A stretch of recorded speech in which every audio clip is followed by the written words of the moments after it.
Las personas sin hogar sufren carencias en prácticamente todas las variables que definen la exclusión y pueden ser consideradas el colectivo arquetipo en situación de exclusión grave.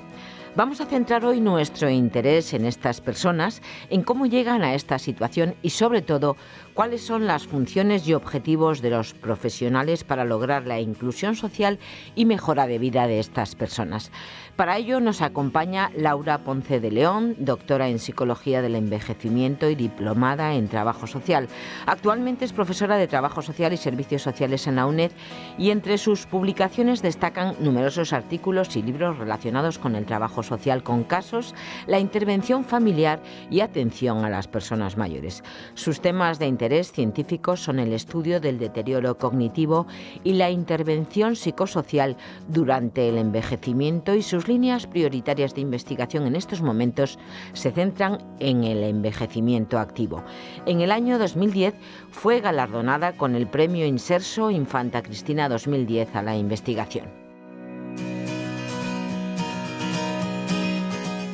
Muchas gracias, Ana, por tu siempre cariñosa presentación y también por tu bienvenida. Aprovechamos para saludar a todas las personas que nos estén escuchando en estos momentos y, cómo no, también a nuestras invitadas. Hoy tenemos el placer de contar con Pilar Cañas. Pilar es terapeuta ocupacional en el Centro de Acogida de San Isidro de Madrid. Hola. Bienvenida. Muchas gracias. Bienvenida. Y también contamos con la colaboración de Guadalupe Vázquez Rodríguez, trabajadora social, y es monitora también del Centro de Acogida de San Isidro. Pues bienvenida, Guadalupe. Buenas tardes, Laura. Hola, Pilar, buenas tardes. Buenas Muchas tardes. gracias por haberme traído aquí, Laura. Muchas gracias. Esperamos que el programa de hoy sea del agrado de todos ustedes, puesto que hoy vamos a hablar de las personas que no tienen hogar, que viven en la calle o que se encuentran residiendo en centros de acogida. Queremos intentar dar solución a todas esas preguntas que seguramente en estos momentos se nos están pasando a todos por nuestra cabeza. ¿Qué es lo que ocurre en la vida de una persona para encontrarse sin hogar? ¿Cómo se puede prevenir estas situaciones? ¿Con qué recursos cuentan estas personas? ¿Es posible su inclusión social? ¿Quién nos puede ayudar en caso de tener que intentar solventar un caso como estos? Esta situación podría estar relacionada con trastornos mentales, con consumo de drogas, con procesos de exclusión social, con crisis existenciales, con soledad, con la crisis económica.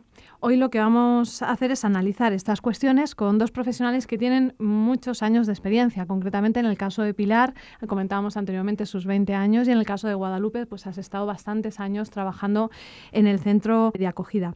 También me gustaría, sobre todo, felicitaros personalmente y profesionalmente, porque creo que la labor que habéis hecho es muy importante, y yo creo que es uno de los sectores de población que implica mayor dureza profesional, ¿no? Me consta que estáis trabajando también pues para facilitar la inclusión social de estas personas y, sobre todo, pues para mejorar su calidad de vida. Hablando de calidad de vida, pues tendríamos que hacer alusión al contexto socioeconómico que vive España desde 2007, concretamente en el 2008 entró la crisis económica. Y evidentemente pues el contexto no es el más idóneo para favorecer la inclusión social. Miles de personas pues han perdido su empleo. Recordemos las tasas de desempleo, que están en torno a un 25 o un 26%, es decir, 1 de cada 4 personas en España pues no tiene trabajo. Al no tener trabajo, pierden su principal fuente de ingreso, lo cual les impide afrontar el pago de un alquiler o no poder afrontar el pago de su préstamo hipotecario. Por eso, muchas personas se encuentran en estos momentos que se quedan sin hogar y se ven pues abocadas a vivir en la calle. Además, una sociedad individualista y fría suele envolver pues estas escenas de soledad con el anonimato y quizás la melancolía. En otras ocasiones pueden ser las enfermedades mentales, para las cuales todavía no existen suficientes recursos específicos, sobre todo institucionales, las que motivan pues la carencia de este hogar. Hoy vamos a intentar ver cuáles son los factores que pueden motivar a que una persona se encuentre en esta situación, pero sobre todo vamos a practicar el positivismo y vamos a ver con qué recursos contamos, cuáles son las funciones y los objetivos que van a perseguir los profesionales, pues precisamente para facilitar esta inclusión social y, sobre todo, mejorar la calidad de vida de las personas. Hemos escogido hoy concretamente uno de los centros más grandes de Madrid, concretamente el Centro de Acogida de San Isidro, Y bueno, pues la primera pregunta, para no demorar más, Pilar, sería ¿qué características tienen los usuarios que son atendidos en estos centros? Pues tú anteriormente has tocado varios puntos, ¿no? Y fundamentalmente cuando hablamos de personas sin hogar, una de las características es que no tienen techo, pero no solamente es ese el problema, se junta con otros factores, factores que estamos hablando ya de múltiples patologías que se asocian sobre todo cuando se mantiene una situación de vulnerabilidad en el tiempo.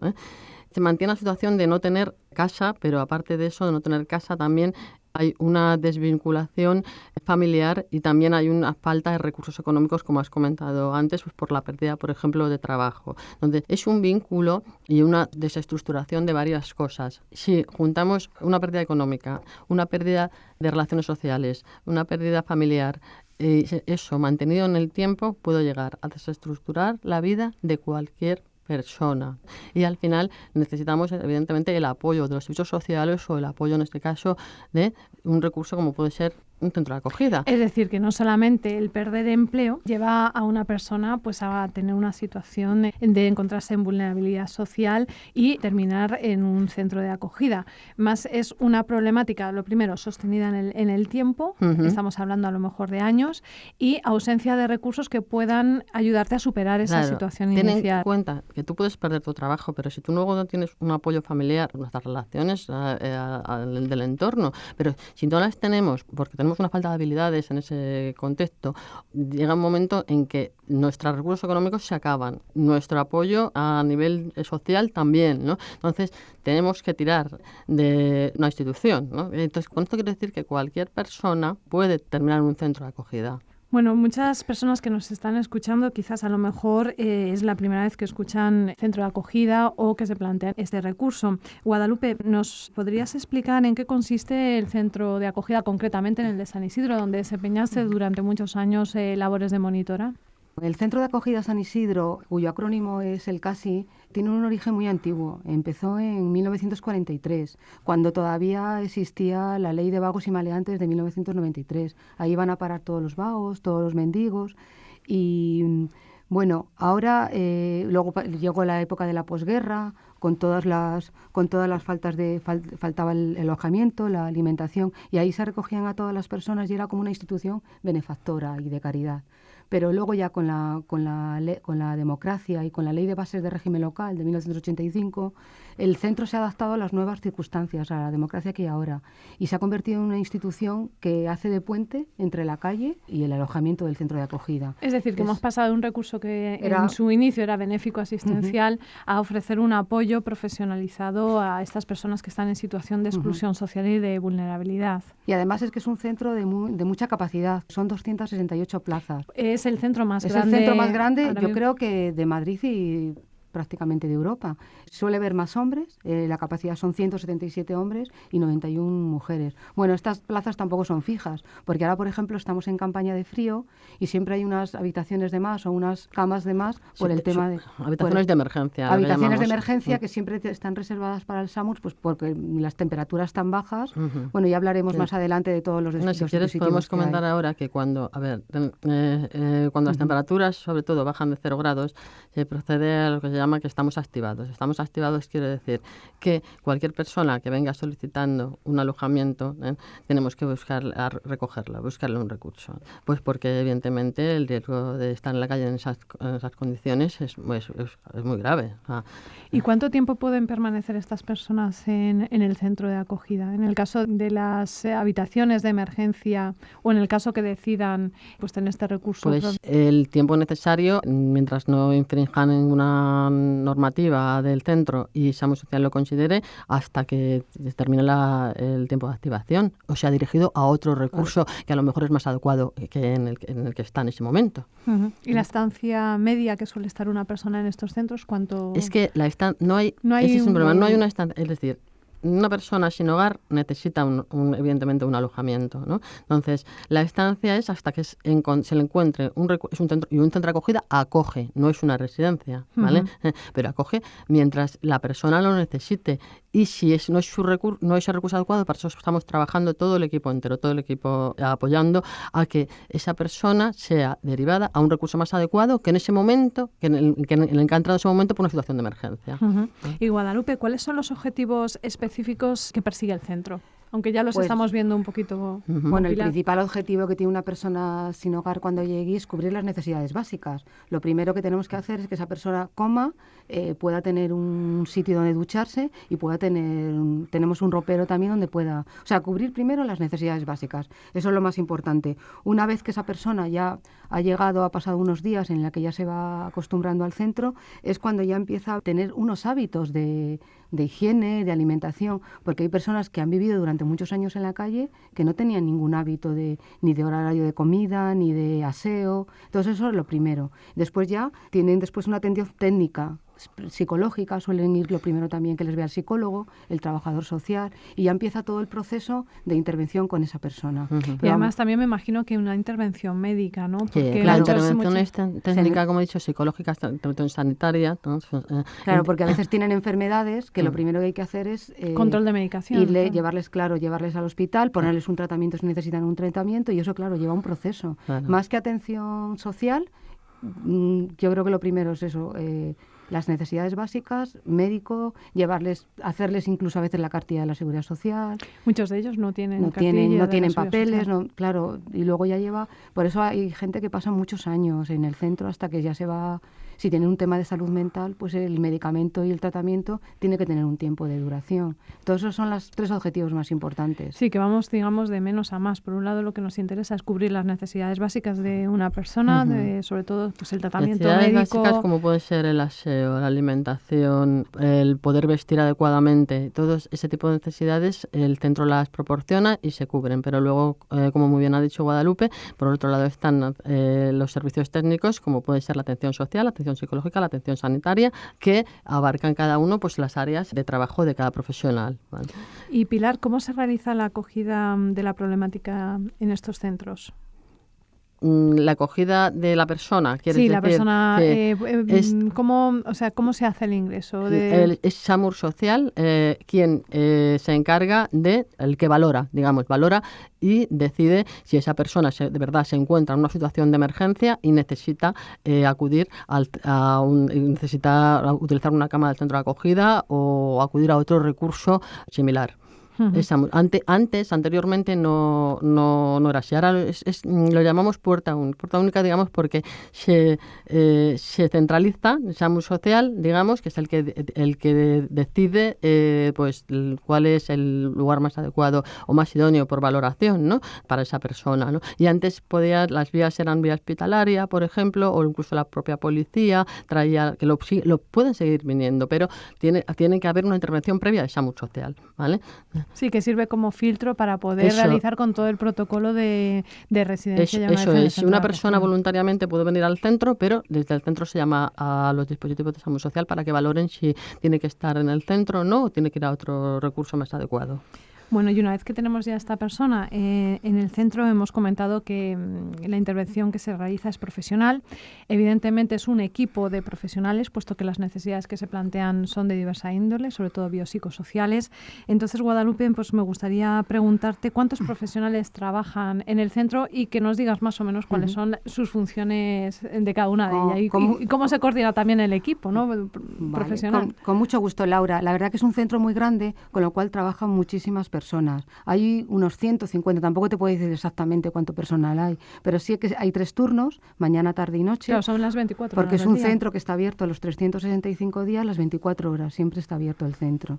Y bueno, el personal técnico, pues es la dirección, los trabajadores sociales, hay una terapeuta ocupacional que la tenemos hoy aquí con nosotros, Pilar. Hay dos psicólogos y luego ya están también los educadores y monitores, que esos pertenecen a una empresa privada que, bueno, más adelante os hablaré de ellos. Después tenemos los servicios generales de administración, auxiliares administrativos, auxiliares de servicios sociales, cocina, limpieza. Y tenemos también todo el tema de la comunidad religiosa. Es muy característico en este centro, están las Hijas de la Caridad, porque el ayuntamiento tiene un convenio con la comunidad religiosa. Ellas tienen allí su casa y hacen una labor entrañable, una labor muy, muy valiosa. Las Hijas de la Caridad. Son 8 religiosas que están en botiquín, que están también en el ropero, también ayudan en cocina y que, bueno, son la alegría muchas veces del centro. Luego también hay una parte de voluntariado. Los voluntarios son desarrollo y asistencia. Es muy peculiar porque en este centro solo hay voluntarios, la mayoría son hombres. No hay pocas mujeres que sean voluntarias, no sé por qué. O sea, los voluntarios son casi todos hombres. Sí, no, yo creo hay alguna voluntaria, pero quizá de cara a apoyo a terapia, pero la mayoría son hombres, voluntariadas. Ahora si quieres, Pilar, me corriges un poco, me dices. No, tranquila. Pero yo sí que me he dado cuenta que la mayoría son hombres. Y este año pasado, en el 2013, hubo también una fundación que se llama Hugo Pomar, que iba a hacer talleres de dibujo, que tuvo mucho éxito. No solamente, como ha comentado Lupe, es desarrollo de asistencia. Hay otras organizaciones, Voluntarios por Madrid y demás, de la Comunidad que también de Madrid colaboran. Y organizaciones o ONGs varias. Lo que pasa es que aquí enumerar, o sea, sería muy... todas pues sería un poco, por ejemplo, en la biblioteca está surtida por una ONG también que nos dona libros, ¿vale? Que es Libros para el Mundo. Cada organización de voluntariado colabora en determinadas cositas que el centro pueda necesitar. Y Pilar, como terapeuta ocupacional, ¿nos podrías explicar brevemente en qué consiste tu trabajo y, por ejemplo, nos podrías contar una jornada laboral? Sí, más o menos, mucho gusto. Mira, yo, como acabas de comentar, soy terapeuta y la palabra terapia en sí quiere decir tratamiento, ¿vale? Entonces, ocupacional, pues tratamiento ocupando, ¿no? ¿Utilizando qué? Utilizando la actividad. Pero utilizando la actividad no como medio, no como fin. Es decir, nos interesa utilizar la actividad para trabajar ciertas déficits y ir mejorando en las discapacidades que valoras y observas en el usuario. Es decir, facilitando su empoderamiento, la adquisición de habilidades, sacando toda esa capacidad que tienen para reconstruir esos factores que han... Jugamos con varias cosas. Por un lado están las capacidades y por otro lado las discapacidades. Entonces hay que hacer una valoración y ver... Equilibrarlo, ¿no? Equilibrarlo, exactamente, ¿no?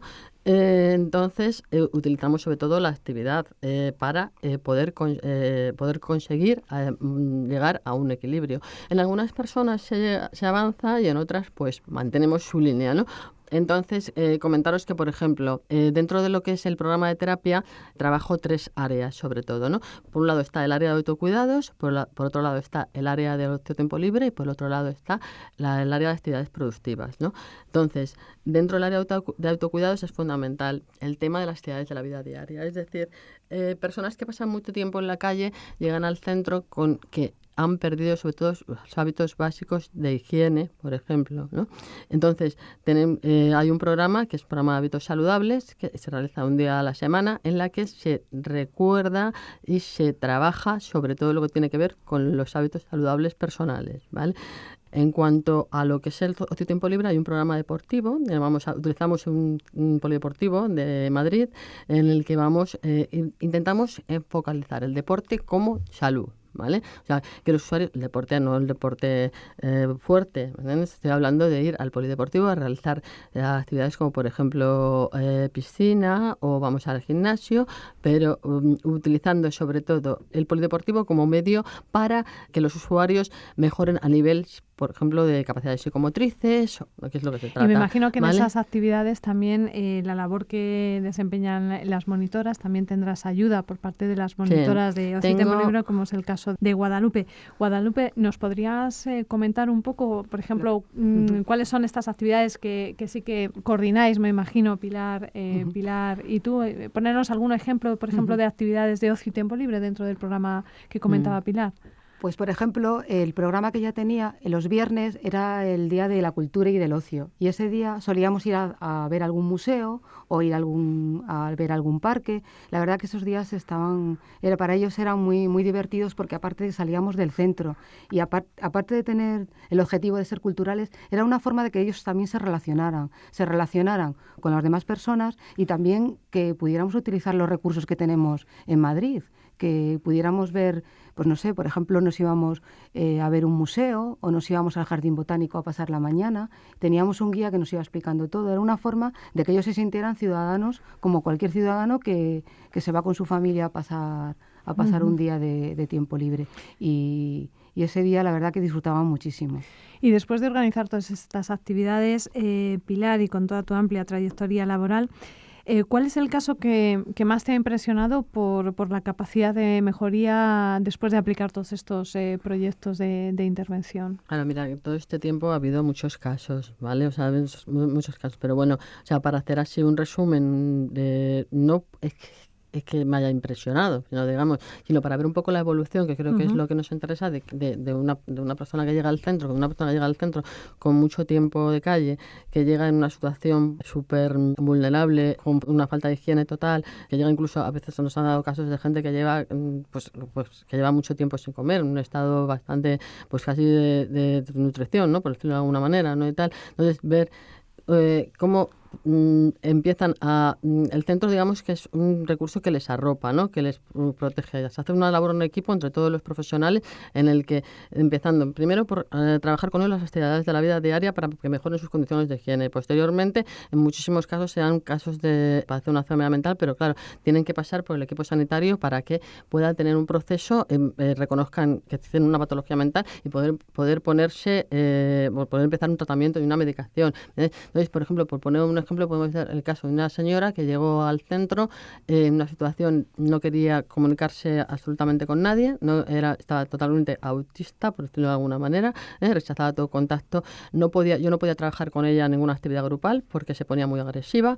Y bueno, lo único que podía con ella es mantener hacer actividades de tipo individual, pero trabajando todos en equipos, apoyo psicológico, apoyo por parte del equipo sanitario y demás, que consiguió que esa persona empezara a aceptar la medicación, la medicación no hace efecto inmediato, evidentemente, ¿no? Requiere su tiempo, entonces empezara a ir poco a poco mejorando, de pasar de realizar actividades individuales, pasó a hacer pequeñas actividades grupales, que al principio era bastante reacia, se mantenía como al margen en la sala, ¿no? Pero luego se fue adaptando, ¿no?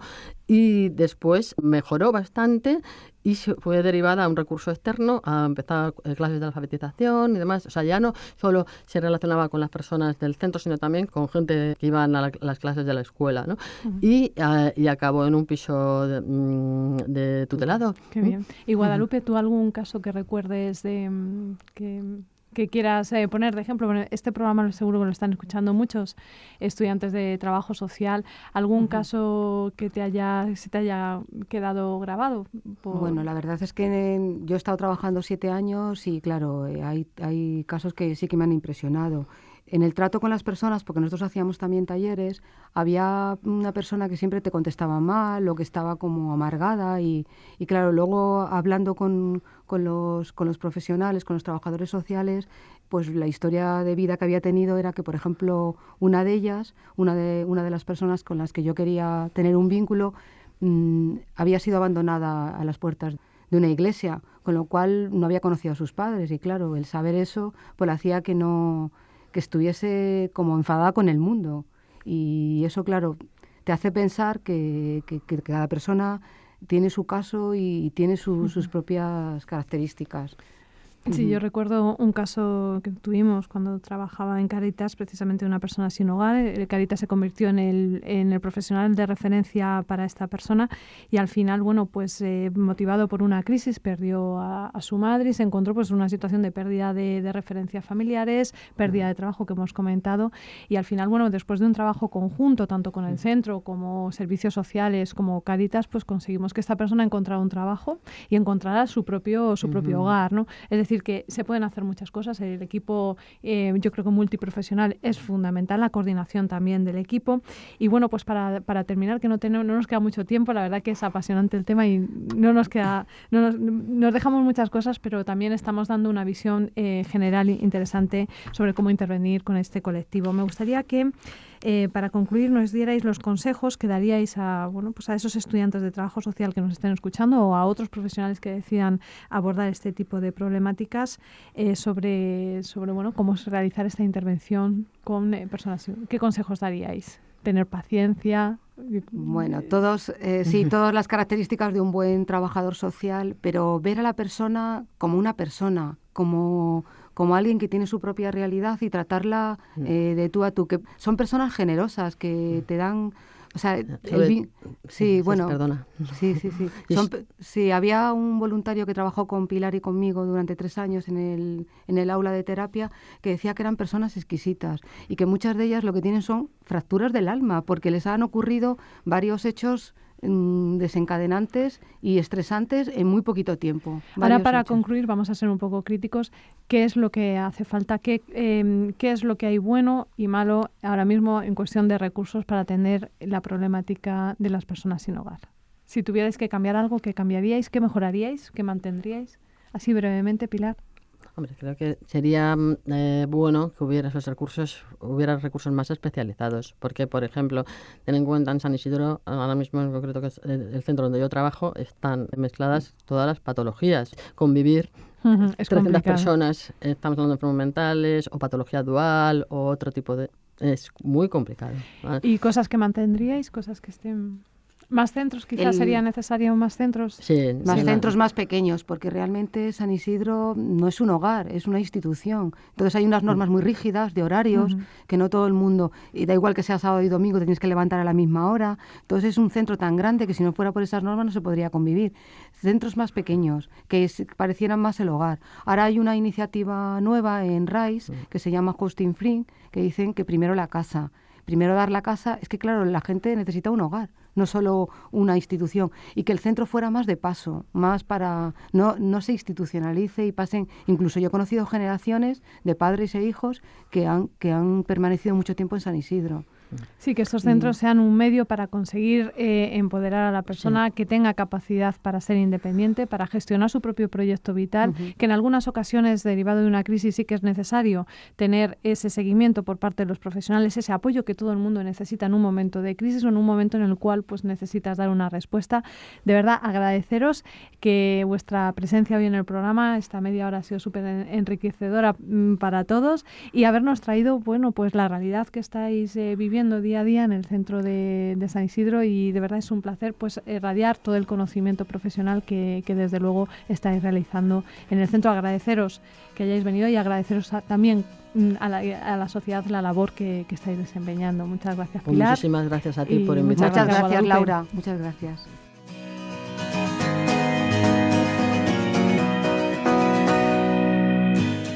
Es el interesante análisis que han realizado 2 profesionales, Pilar Rey Cañas, terapeuta ocupacional del Centro de Acogida San Isidro de Madrid, y Guadalupe Vázquez Rodríguez, trabajadora social de apoyo y monitora en el mismo centro. La profesora de Trabajo Social de la UNED, Laura Ponce de León, ha moderado este coloquio que confirma algunas características tradicionales de las personas sin hogar, un colectivo mayoritariamente excluido del mercado laboral, con bajos o nulos ingresos económicos, que vive en la calle o centros de acogida y a veces afectado por importantes problemas de salud. Hay que destacar, a la luz de los datos que nos han ofrecido estos profesionales, que también aparecen otras características que modifican el perfil tradicional, como es la presencia de un importante colectivo de personas jóvenes, una significativa presencia de personas extranjeras y mayor nivel educativo del esperado. Un tema para la reflexión en el que todos, como sociedad, estamos implicados.